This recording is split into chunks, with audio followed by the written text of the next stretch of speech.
Welcome to the Weekly Dairantou. The rules are simple. I pick 3 shows connected by a theme. I watch the first episode of each show, and then pit them against each other in a battle. There can be only one winner. The winner is the show I'd be most likely to continue watching. This week, our theme is bones, and I'm not talking about the ones you find in your low-grade supermarket tuna flakes. They're responsible for some truly beloved animated series, including Full Metal Alchemist, Soul Eater, and Wolf's Rain. No, seriously, who's even heard of Wolf's Rain? Our shows this week are The Skull Man, Goseck, and Show by Rock. I wanted to make sure that after last week's pilot that I picked 3 shows that were considerably different from each other, and I think I've managed to do just that. So without further ado, get ready for the next battle! The Skull Man. The Skull Man isn't available to stream online in any official capacity, which is some short-sightedness on the part of Sentai Filmworks. Being what used to be known as ADV Films, it's no surprise that Sentai Filmworks has an iron grasp on their properties. Finding a place to watch this show online proved incredibly difficult. It's also pretty clear from this that I'm watching a fan sub and not the actual DVD subtitles, but hey, what can you do? The publisher of this show doesn't want to provide a legal streaming outlet. This show isn't available on Netflix, it isn't available on Crunchyroll. What options do I have? And I ended up having to watch the show on a website that gave my computer hentai aids. Oh, FAP CEO. Sign up to get your free gift. Yeah, no thanks, I'm good. The show isn't available in an English dub either, though I will certainly not hold that against the Skull Man one bit. Not only is the original Japanese dub a dub I consider to be of pretty high quality, I'd also wager that something could easily be lost in attempting to transition this show into English. The Skull Man begins with an ominous nighttime city scene. A young woman is chased through the streets by a pack of vicious animals. She meets her demise, presumably at the hands of a man wearing a skull-shaped mask. The Skull Man. After the opening theme, we're introduced to journalist Hayato Mikogami. He convinces his boss at whatever third-rate newspaper he works for to let him return to his hometown, Utomo City, to investigate rumors that a man wearing a skull mask is murdering people at night. On the train ride, he is forced into the train toilet by tomboy photographer Kiriko Mamiya. No, it's not like that. She was hiding from the train guards. Hayato uses his family connections to get him and his new accomplice Kiriko into the city. We learn about Hayato's past, the death of his father, who was much revered, and we get to see his old, dilapidated home. The first episode introduces us to these main characters, the setting of Utomo City, and the bizarre denizens. We learn about the city's rapid growth and development in the time that Hayato has been away, and how the midnight curfew forces people to stay indoors overnight, with those who don't falling victim to the Skull Man.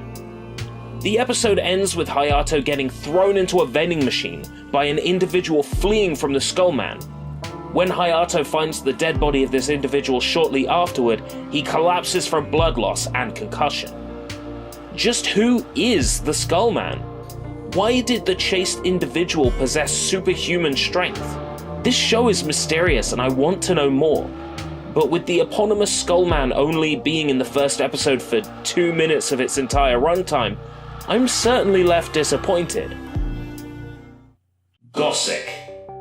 Goseck begins on an eerie night with a blood-red moon. A hound is chasing hares and tearing them to shreds. A crazy old woman screams that in order to stop some kind of cataclysm, her followers should present her with a box to set floating on the ocean, and within it should be 1 hound and 7 hares. Now we're sufficiently freaked out, here's a pleasant-sounding happy opening theme. Gotta be straight and honest with you, I picked this show because there was a gothic lolita in it. I have absolutely no idea what this show's about. All I know is there's a gothic lolly, so this should be good. The story takes place in a small province between France, Switzerland, and Italy in the year of 1924. This fictional kingdom is called beret. However, that is meant to be said. At the base of the Alps is a prestigious school, St. Marguerite Academy. Our main character, Kazuya Kujo, has transferred to this school. The students are very superstitious and accuse him of being a Black Reaper due to his black hair and brown eyes. He struggles to fit in, but soon makes acquaintance with a doll-like gothic Lolita named Victorique de Blois. She possesses a rather awful attitude due to being a shut-in and treats Kazuya like dirt to begin with, before eventually opening up to him. Kazuya also meets aristocrat and detective Greville, who relies on Victorique's excellent deduction and reasoning in order to solve his cases. This first episode ends with Kazuya and Victorique boarding a boat in order to investigate a strange letter they received. A mystery has begun to unfold, and I'm definitely interested in finding out more, and seeing more of Victorique as well. I mean, it's pretty obvious I picked this show because it has a gothic Lolita in it. I'm easy to please. Show by Rock. Show by Rock is based on a video game of the same name, and is based on a Sanrio property, like Hello Kitty. How can it be bad? Well, it sure gives it the good old college try. The show begins with the logo and cherry blossoms in the background. We see a Japanese high school. A girl with blue hair and red glasses is gingerly listening in on the music club through a closed door. She's Cyan Hirajikawa, our main character, a shy girl who can't drum up the courage to ask if she can join the music club. After school, Cyan is sitting on her bed playing guitar and lamenting that she didn't manage to join the club. She also apparently doesn't know how to wear clothes properly. You're not wearing it properly. After that, she grabs her phone and plays some Show by Rock to calm her nerves. The game within the anime for the game, that's some serious Inception level bullshit. But what if I told you we can go deeper? After unlocking a new guitar in the game, Cyan is sucked into her phone and teleported into the world of the game, Midi City, a place where music is power. The show suddenly transforms into a garish 3D furry fantasy with chibi foxmen, and I don't even know what the fuck is going on. There's a crystal filled with music notes, and I have no idea what any of this means or does. Then all of a sudden, the big skeleton boss from the game now exists for real inside this game world, and Yuzo, the blonde fox thing, unmistakably played by Vic Mignogna, is that Vic? Is defeated, and the only way to put an end to this monster is for Cyan to use the guitar she unlocked beforehand. So she plays some rock music, defeats the monster, and then profit? This show is fucking awful, seriously. I actually stopped paying attention when watching and started looking at my phone. I forgot that I was even recording my reactions. Their concert was amazing. Interrupting that kind of show is just rude. I was just so dumbstruck by its consistent weirdness. What? What in the flying fuck? That's the halfway point. Where else can this go?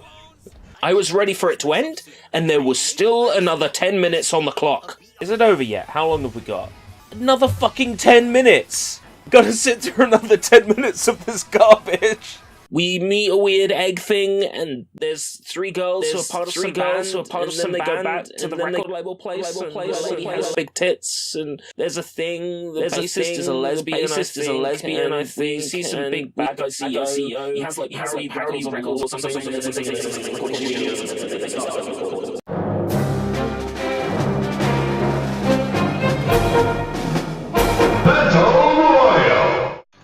So what do we think about Show by Rock? Yeah, that garbage is going straight into the trash. I don't think it can even hold a candle to the other two shows today. I think the show gave me an aneurysm. Then again, I'm probably not the audience for that show. I don't think there's any audience for that show. I've watched other shows like this. I've watched a good chunk of Prepara, which is another anime based on a rhythm game about idols and music, again with a similar concept, and probably likely inspired Show by Rock. If you wanted to see a show that handles this kind of story correctly, and has characters that don't make you want to claw yourself to death, Prepara is what you're after. Show by Rock was basically made for nobody.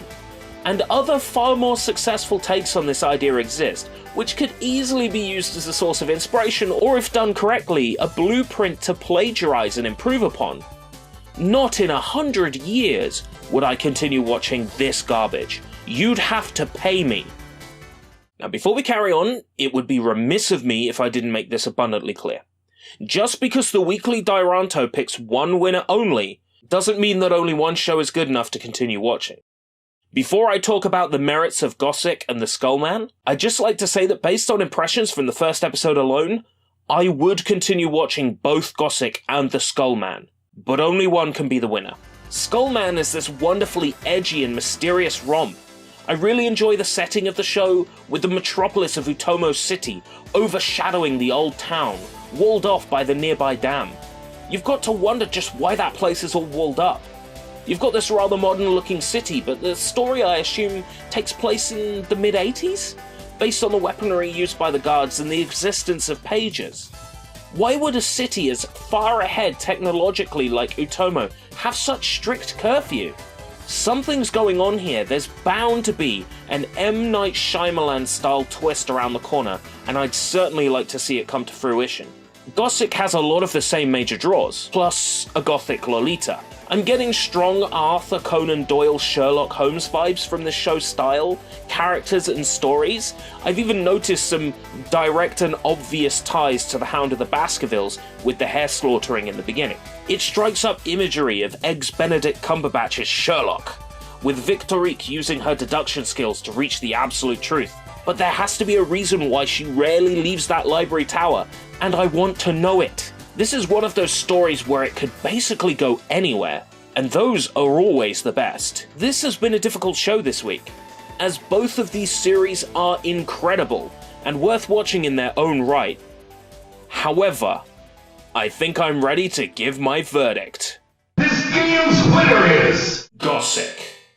This was a very difficult pick, but I think it all comes down to the openness of the story. There's a huge mystery at play here, and I want to feel Victorique. I want to feel like Victorique, and unravel the riddle all by myself. All this talk of a box on the ocean with a hound and 7 hares, the seer slaughtered in her own home by a foreign maid, the destroyed hand mirror, and its significance. There's something bigger about the whole picture. And if anybody can strip down to the bare essentials, it's Victorique. If anybody can strip the mystery down to its bare components, it's Victorique. I wouldn't mind seeing more of her sweet ass. I wouldn't mind seeing more of that sweet lass.